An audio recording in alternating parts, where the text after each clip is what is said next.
नमस्कार, मी प्रमोद पुरी आपले शासकीय कर्मचारी सेवार्थामध्ये स्वागत करीत आहे। आजचा जो विषय आहे तो 7 पे मध्ये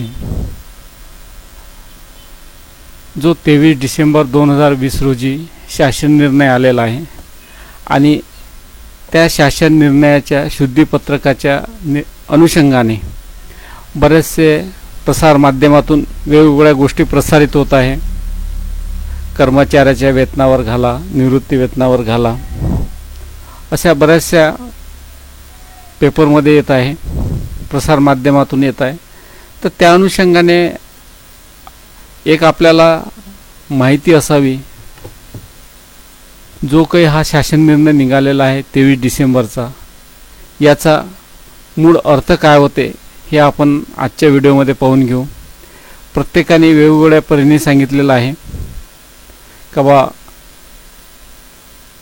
या ठिकाणी जे वाक्य म्हटलेलं आहे किंवा शेवटच्या महिन्यात घेतलेल्या मूळ वेतनाच्या, या वाक्याऐवजी काय झालेलं आहे, कर्मचारी ज्या पदावरून सेवानिवृत्त झाला आहे त्या पदाकरिता निश्चित करण्यात आलेल्या त्याच्या मूळ वेतनाच्या। तर आता याचा अर्थ कुणी काय लावला, वेगवेगळ्या प्रकारे लावलेला आहे। तर आता याच्यामध्ये काय होत आहे हे आपल्याला दाखवतो। आपण शासन निर्णयामध्ये जाऊ। आपल्या याच्यामध्ये शासन निर्णय दिलेला आहे 7 पे कमिशनचा।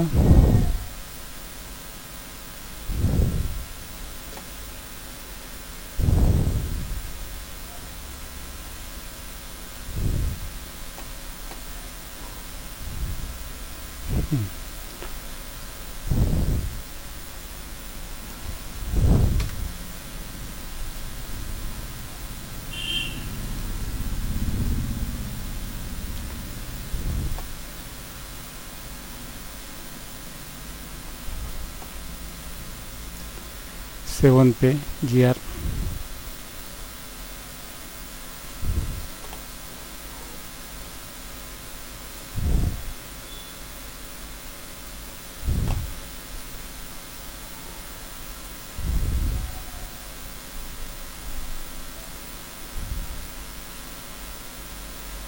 हा जो शासन निर्णय आहे 30 जानेवारी 2019चा, यामध्ये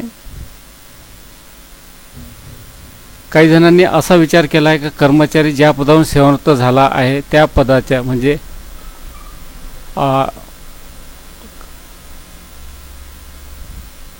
कर्मचारी ज्या पदावरून सेवानिवृत्त झाला आहे त्या पदाकरता निश्चित करण्यात आलेल्या त्याच्या मूळ वेतनाच्या, म्हणजे आता या ठिकाणी काय होत आहे बघा, हे 30 जानेवारी 2019ची अधिसूचना आहे आणि एक सिनियर क्लर्कचा आपण घेऊ का, ते बेसिकली सिनियर क्लर्क आहे पदानी। आता हा आपला चार्ट आलेला आहे। तर आता असं बघू का हा व्यक्ती सध्या सिनियर क्लर्क म्हणून आहे आणि सिनियर क्लर्कमध्ये असल्यानंतर त्यांना काय झालेलं आहे, आश्वासित प्रगती योजना मिळालेली आहे, त्यामुळे ते S13 मध्ये आलेले आहे। तर S13 मध्ये हे आतापर्यंत समजा 2016 पासून तर आतापर्यंत हे 41,100 घेत आहे वेतन। आणि यांच्या संदर्भात आपण बघू, म्हणजे माझंच एक उदाहरण सांगतो म्हणजे आपल्याला लक्षात येईल। 1/7/2020चं बेसिक आहे S13 मध्ये 41,100 आणि ह्या व्यक्तीचंच प्रमोशन 28/12/2020 ला झालेलं आहे आणि ते केल्यानंतर यांचं पे फिक्सेशन होत आहे 43,500 S14 मध्ये आणि यांचं डेट ऑफ रिटायरमेंट म्हणा, व्हॉलेंटरी म्हणा, काही म्हणा, 31 डिसेंबर 2020 ला आहे, म्हणजे 2-3 दिवसांनी हे सेवानिवृत्त होत आहे। तर तेव्हाचं बेसिक यांचं राहील 43,500। आता या ठिकाणी जे आपल्याला हा जो शासन निर्णय आहे,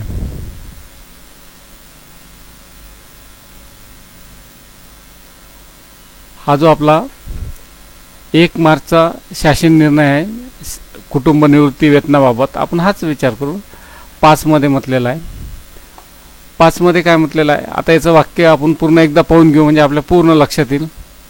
6व्या वेतन आयोगानुसार दिनांक 1 जानेवारी 2006 पासून नागरिक सेवा निवृत्ती वेतन नियम 1982 मधील नियम 110(2)(a) नुसार पूर्ण निवृत्ती वेतनासाठी 33 वर्षाची किमान अर्हताकारी सेवेची आवश्यकता नसून शासकीय कर्मचाऱ्यांनी 20 वर्षाची किमान अर्हताकारी सेवा पूर्ण केल्यानंतर नियत वयोमानानुसार पूर्ण सेवा, रुग्णता किंवा भरपाई निवृत्ती वेतनावर सेवानिवृत्त होणाऱ्या कर्मचारी सेवानिवृत्तीच्या शेवटच्या 10 महिन्याच्या म्हणजे काय म्हणता येते 10 महिन्यात अर्जित केलेल्या सरासरी मूळ वेतनाच्या 50%. आपला हा एक पार्ट घेऊ बघा. आता इथे म्हणजे आता इथे आपण एवढं लिहिलेलं आहे 50%. सेवानिवृत्त होणाऱ्या कर्मचाऱ्यांना सेवानिवृत्तीच्या शेवटच्या 10 महिन्यात अर्जित केलेल्या मूळ वेतनाच्या 50%. म्हणजे आता या ठिकाणी आपण एक्सेलमध्ये बघू. डिसेंबरला यांचं प्रमोशन झाल्यामुळे आपण 43,500 घेतलेलं आहे आणि आधी होतं 41,100 आणि जुलैला यांना इन्क्रिमेंट लागला त्याच्यापूर्वी होतं 39. म्हणजे या केसमध्ये 10 महिन्याचा जर आपण ॲव्हरेज काढला तर होत आहे 40,860. म्हणजे हा तर तुम्हाला मिळणेच आहे, हा कुठेच गेलेला नाही. कारण की ह्या निर्णयामध्ये काय होतं आपण आता मॉडिफाईड केलेला आहे. याचा अर्थ घेऊ. सेवानिवृत्त होणारे कर्मचारी जे म्हटलं आहे की नाही 10 महिन्यात अर्जित केलेला म्हणजे ही अमाऊंट आलेली आहे. किंवा कर्मचारी ज्या पदावरून सेवानिवृत्त झाला आहे त्या पदाकरता निश्चित करण्यात आलेल्या त्याच्या मूळ वेतनाच्या 50%. आता सेवानिवृत्त झालेला पदाचा तर पद म्हणजे या ठिकाणी असं आश्वासित प्रगती योजना, पदोन्नती असा शब्द वापरलेला नाही आहे. तर आता इथे काही जणांचं असं म्हणणं आहे की बा पदाकरिता म्हणजे आता समजा हा वरिष्ठ लिपिक असेल आणि S8चा कर्मचारी आहे आणि हा सध्या वेतन S14 घेत आहे, तर या ठिकाणी काय करायचं आहे. तर आता इथे एक जर असा विचार केला सेवानिवृत्त, आता सेवानिवृत्त पदाकरिता म्हणजे सिनियर क्लर्कचा विचार केला जाणार नाही. कारण की कर्मचारी ज्या पदावरून म्हणजे काय होईल का सिनियर क्लर्क आहे आणि तो जे घेत आहे ते अधीक्षकचं वेतन घेत आहे. मग आता या ठिकाणी काही जणांचं किंवा असं अर्थ होईल का आता S8 येऊ आपण बघू.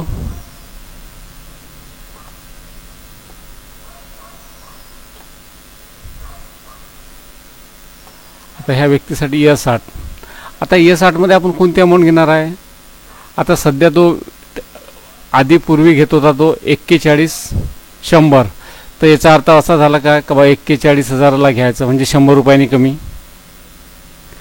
आता असा जर एक दुसरा विचार केला तर या ठिकाणी समजा याच कर्मचाऱ्याच्या बाबतीत आपण विचार घेऊ का याचं बेसिक होतं 41,100. मग आता 41,100 हे जर आपण सिनियर क्लर्कमध्ये शोधलं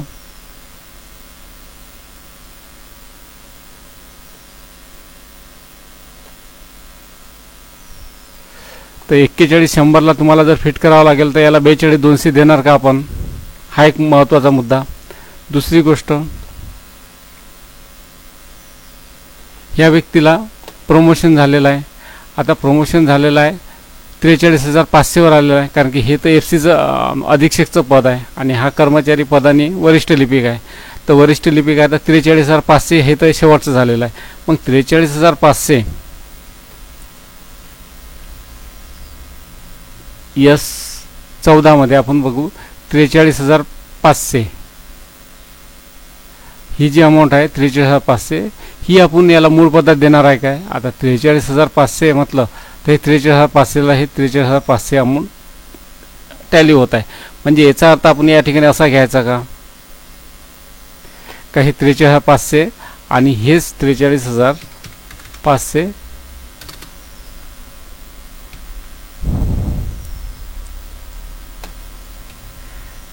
S8 अमाऊंट आहे तर ही घ्यायची का. हा एक विचार आहे. म्हणजे असं पण होऊ शकते जर यांनी जर मूळ पदाचा म्हटलेला आहे तर मूळ पदामध्ये ही अमाऊंटच आपल्याला शोधावं लागेल.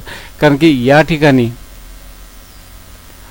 मूळ पद आहे तर मूळ पदाचं हे 25,500वर बसणार नाही आहे. काही जणांनी म्हटलं की ह्या सुरुवातीच्या ह्या पदावर बसवा, असं पण होणार नाही. कारण की 25,500ला याचं होणार नाही. कारण की इकडे आपला नियम काय म्हणते का ॲव्हरेज म्हटलेला आहे 10 महिन्याचं. त्याच्यामुळे ही जी मनात भीती आहे की बा 25,500ला आम्हाला फिक्स करेल असं पण काही जणांचं मत होतं. तर ही इथं होणार नाही. तर आता याप्रमाणे आपण बघू. आता हे काय होणार आहे ॲक्च्युली. तर हे एक्सेलची शीट आपण हे केलं. 1/7/2020ला यांचं बेसिक होत आहे 41,100. प्रमोशन झाल्यामुळे 43,500. आता यांचं ॲव्हरेजमध्ये काय होऊन राहिलेलं आहे याच्याप्रमाणे आपण जर घेतलं तर हे 40,860ला होत आहे. तर 40,860ला जर इथं बसले तर यांना 15,731 रुपये यांना निवृत्ती वेतन मिळेल आणि 18,30,000 यांना लाभ मिळेल. जे काही आपल्याला याच्याप्रमाणे जे लाभ येत आहे म्हणजे pension in hand, leave encashment, communication, retirement, gratuity एवढं मिळून समजा यांचं येत आहे, हे येत आहे. आता आपण असं एक याच्यात दुसरा विचार केला का बा S14 जर आले तर त्याच्यात 38,600 स्टार्टिंग होत आहे.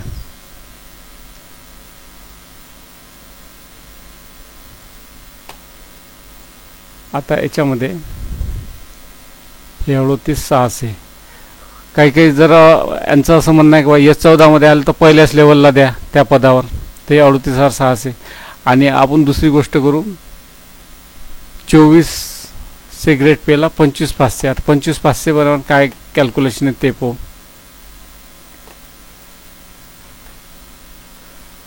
25,500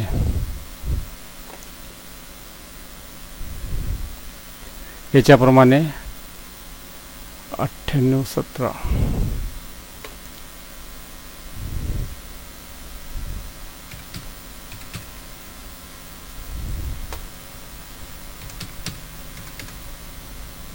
आणि इकडे येत आहे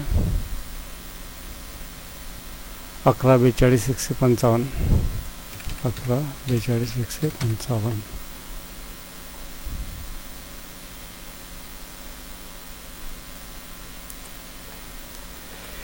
हे झालं.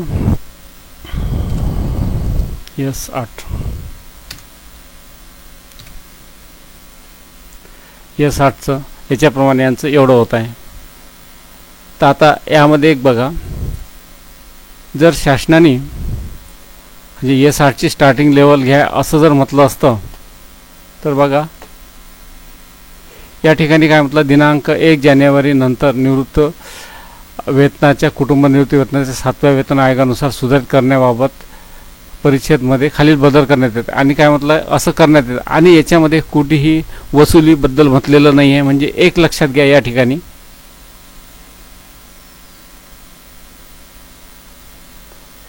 समजा जर आपण ह्या व्यक्तीला काय केलेलं आहे, ह्याला 43,500 प्रमाणे दिलेलं आहे आणि जर आपण याचा अर्थ असा लावला असेल का मूळ पदाचा म्हणजे पुन्हा इथे येऊ किंवा कर्मचारी ज्या पदावरून सेवानिवृत्त झाला आहे त्या पदाकरता निश्चित करण्यात आलं. आता पदाकरता म्हणजे काय होईल का बा हे अधीक्षक पदाची यांना आश्वासित प्रगती योजना मिळालेली आहे.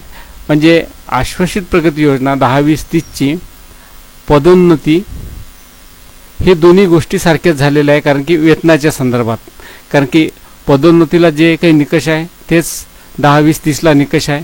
त्यामुळे काय होईल का पदोन्नती म्हणजे त्या पदाची पदोन्नती म्हणजे आता इथे काय होईल त्या पदाकरता म्हणजे इथे आपल्याला S14चाच विचार करावा लागेल, S8चा नाही किंवा S8च्या नंतर S13चा विचार करायचा नाही. आपल्याला इथे S14चाच करायचा आहे.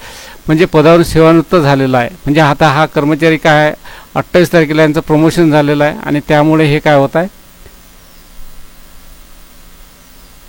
सेवानिवृत्त होत आहे. तर त्यामुळे त्या पदाकरता निश्चित करण्यात आलेली मूळ वेतनाच्या म्हणजेच आता या ठिकाणी बघा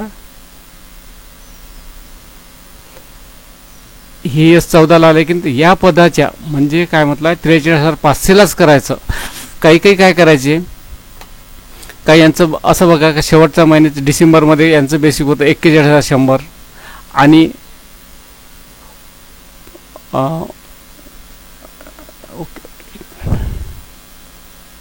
हां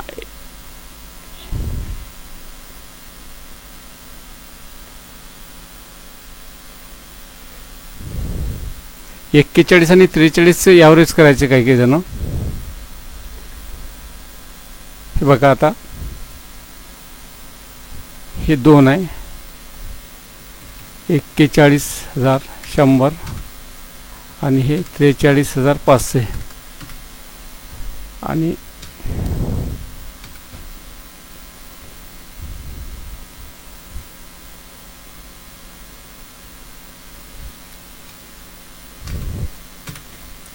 आता इथे होत आहे 42,300. तर काही काही ठिकाणी काय करायचे, काही 41,000 बा शेवटच्या महिन्यात झाला आहे ना, शेवटच्या महिन्याची आपण सरासरी घ्यायची. मग काय करायचे, 41,000 आणि 43 म्हणजे काय करायचं, 42,300 प्रमाणे करायचे. आता 42,300 म्हटलं तर आता हे लास्ट मंथ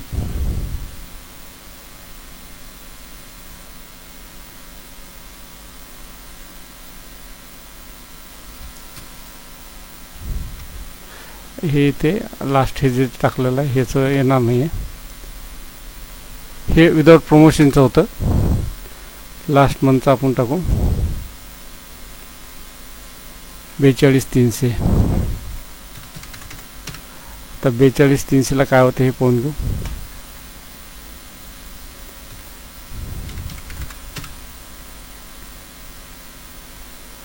$16,285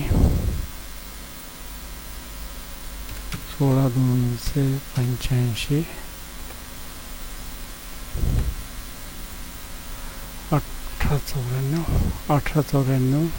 634 634. तर बघा आता इथे काय झालं असतं, म्हणजे आपण जे काही प्रोसेस केलेली आहे ती आपण याच्याप्रमाणे दिलेलं आहे. आणि लास्ट मंथ कुणी काय केलेलं आहे, असे आहे बरेचसे का बा शेवटच्या महिन्यात पण ॲव्हरेज करणार आहे, कारण की सरासरी मतलब आहे. तर काय केलं आहे त्यांनी, हा दिलेला आहे. तर शासनाला हेच म्हणायचं आहे का बा हे द्यायचं नाही आहे आपल्याला, 42,300 द्यायचं नाही यांना, आपल्याला last month basic after promotion जे असेल तेच द्यायचं आहे या ठिकाणी. तर आता याच्यावर स्पष्टीकरण वगैरे येईल. तर त्याच्यामुळे हे आपण तुम्हाला हे सर्व गोष्टी असे दाखवल्या का असं येईल म्हणून, परंतु प्रत्यक्षात तुम्हाला जो मिळेल तो हाच लाभ मिळेल, याच्यामध्ये काही बदल होणार नाही. हाच मिळेल तुम्हाला, हा मिळणार नाही. कारण की काही काही जणांनी हा दिला असेल, हा मिळणार नाही. आणि काही जरी झालं तरी तुम्हाला जे ॲव्हरेज दिलेलं आहे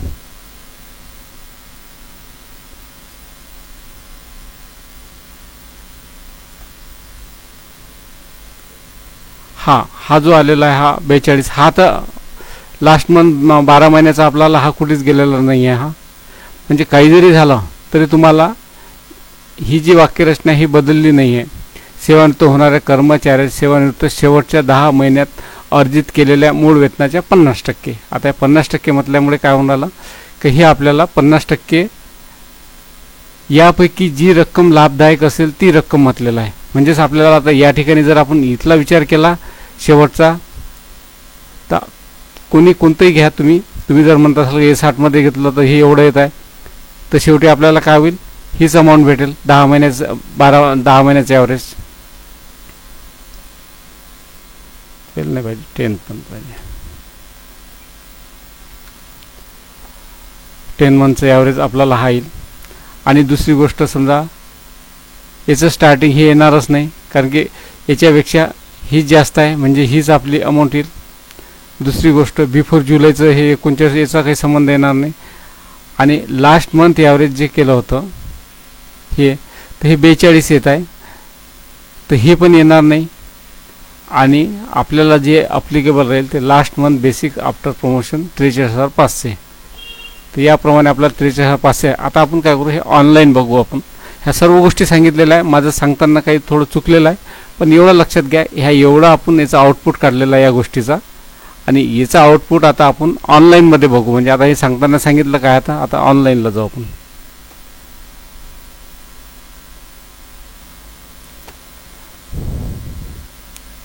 आता आपण ऑनलाईन आलेलो आहोत. ऑनलाईन आल्यानंतर पेन्शन प्रोसेस, इन्वर्ट फॉर्म,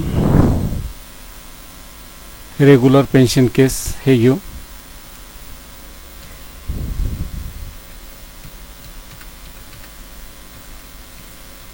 हे आपण घेतलेलं आहे. आणि याच्यात व्हॉलेंटरी जे आहे ते व्हॉलेंटरी घेऊ आपण. रिटायरिंग याच्यामध्ये व्हॉलेंटरी पेन्शन 55, हा आता हे घेऊ व्हॉलेंटरी पेन्शन, किंवा हे टाकून पाहू सध्या. ओके, नो, आणि हे सबमिट करतो. याला ओके करायचं. या ठिकाणी पेन्शनचं सांगतो का, हे जर आपल्याला जर अधिकार नसेल तर कॅन्सल करायचं, नाही तर ओके करायचं. हे ओके करतो. आता हे माझं पूर्ण डिटेल या ठिकाणी आलेलं आहे. आता डिटेल आला आहे. तर याच्यात आपल्याला काहीच भरायचं नाही, मला फक्त आपल्याला पेन्शन कॅल्क्युलेशन करायचं आहे. तर त्याच्यासाठी पे अँड हे करू. बघा आता 41,000 दाखवता इथे.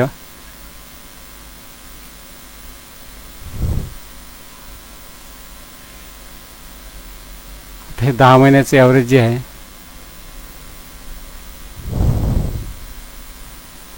बघा आता इथे पे स्केल टाकतो. यस, आपण आता S14 मधलं करू उदाहरण. काय S14 मध्ये घेऊ. 43 म्हणजे आपण एक दाखवलेला आहे. ग्रेड पे काही संबंध नाही, नॉन. आणि लास्ट बेसिक जे आहे ते आपण इथे काय करू, 43,500. ओके. लास्ट बेसिकला तर याला आपल्याला जे बेसिक असेल तेच टाकायचं आहे.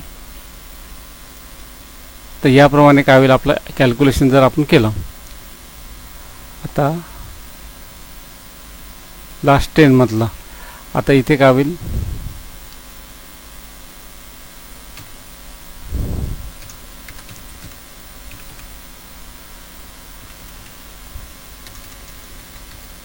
एक 12/2020. काय डेट इथे काय येईल, 43,500. 1/11/2020. 41,100. 1/10/2020.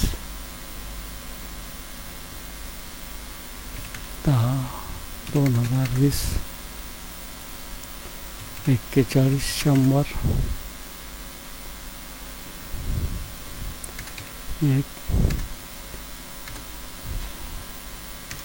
1/9/2020. 41,100. हा थोडा व्हिडिओ मोठा होईल, पण समजून आपण घेऊ पहिले. 1/8/2020. 41,100. 1/7/2020. 41,100. 1/6/2020. 3990. 1/5/2020.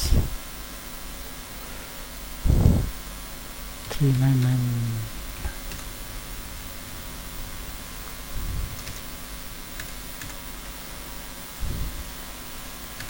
1/4/2020. 399. 1/3/2020.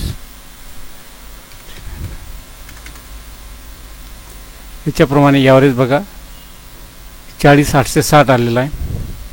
आपल्या याच्यात पण बघा 40,860 आलेला आहे ॲव्हरेज, बरोबर आहे. आता हे बघू आपण कॅल्क्युलेशन. आलं हे एवढं आलेलं आहे. आता याच्यानंतर आता आपण पेन्शन कॅल्क्युलेशन करू. CVP लाभ यांचा 1 जानेवारीला येईल CVP. आणि retirement gratuity, service gratuity calculate. Date of retirement required. Okay. ठीक आहे. Date of retirement. Okay. Basic date of retirement जानेवारी डिसेंबर 2031. पुन्हा कॅल्क्युलेशनमध्ये येऊ. कॅल्क्युलेट. बघा आता यांनी हा जो CVP घेतला हा माझा चुकलेला आहे. आता मी याच्यात केला 8.846 घ्यावं लागेल या ठिकाणी. हे जे केलं होतं ना, हां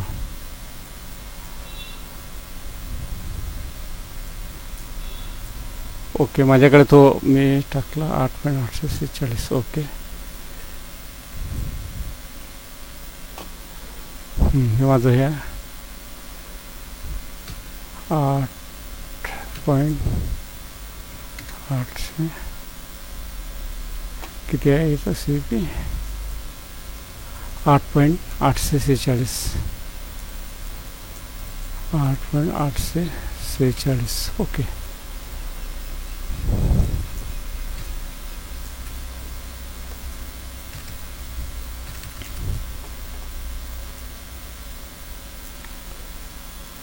ओके 8.846 याच्याप्रमाणे जर आपण कॅल्क्युलेशन केलं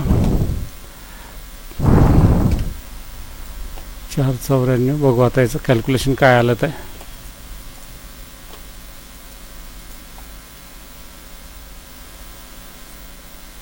कॉम्बिनेशन 92 9 23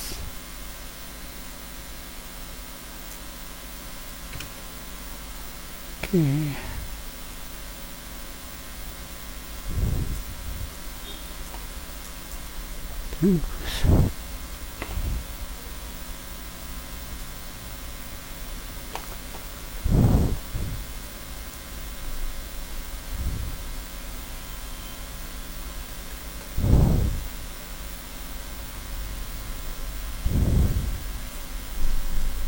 पंचवीस 10 18 25 10 18 हे बरोबर आलं आहे.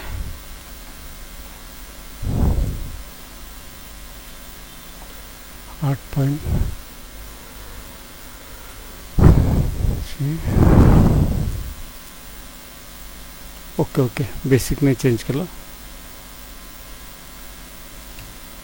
43 500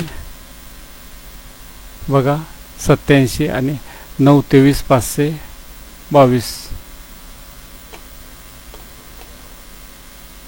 9 23 523 म्हणजे इथं सिस्टीममध्ये बदललेला नाही आहे. 8700 हे पण आपली अमाऊंट आलेली आहे बघा. 8700 हे पण आलेले आहे. इथलं पण बघू.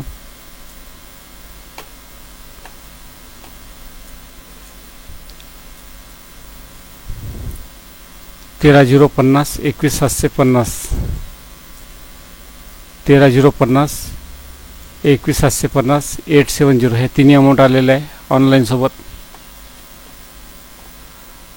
आणि ग्रॅज्युएटी 5,65,500 हे बघा 5,65,500 म्हणजे ह्या ज्या सर्व काही अमाऊंट आहे ह्या बरोबर टॅली झालेल्या आहे. आणि या ठिकाणी यांनी जे बेसिक घेतलेलं आहे हे शेवटचंच बेसिक घेतलेलं आहे सिस्टीममध्ये. त्याच्यामुळे हे इथं काही हे करण्याची आवश्यकता नाही आहे का आपल्या मनात जो काही संभ्रम निर्माण होता तो काहीच नाही आहे. शेवटच्या महिन्याचं बेसिक घ्यायचं सिस्टीममध्ये बरोबर होतं. कारण की हे जर असतं तर सिस्टीममध्ये अमाऊंट बदलली असती तर त्याच्यामुळे हे सिस्टीममध्ये काही बदलली नाही. त्याच्यामुळे हे कॅल्क्युलेट असं पूर्ण हे झालेलं आहे. तर हे आपल्याला हे पाहायचं आहे. म्हणजे मी जे तुम्हाला हे सांगितलं हे उदाहरण याच्यात सांगितलं कन्फ्युजिंग नका हो.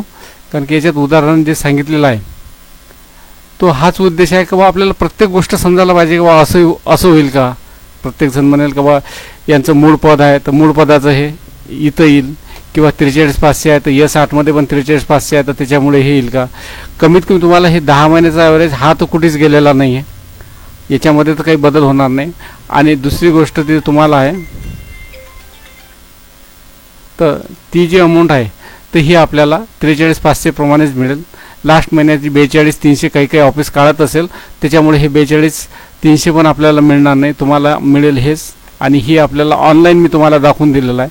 जर याच्यामध्ये असतं तर ऑनलाईन याच्यात करेक्शन केलं असतं. कारण की जिथून शासन निर्णय निघालेला आहे बघा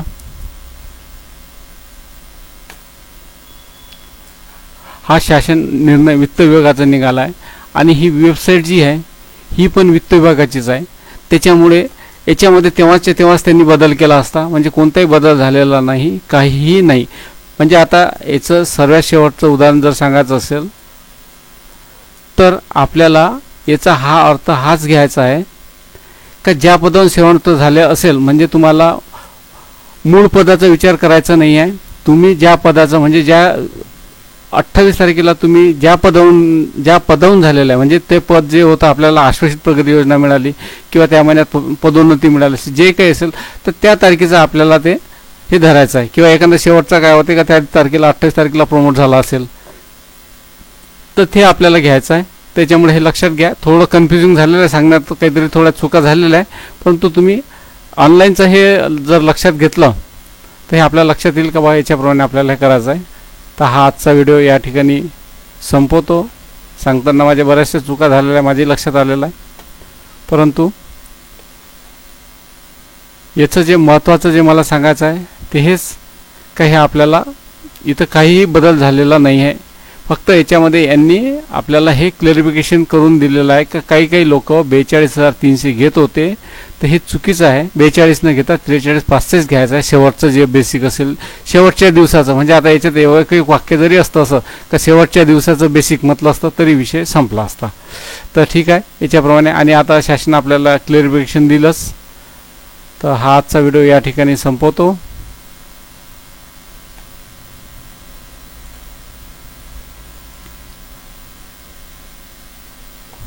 नमस्कार. धन्यवाद.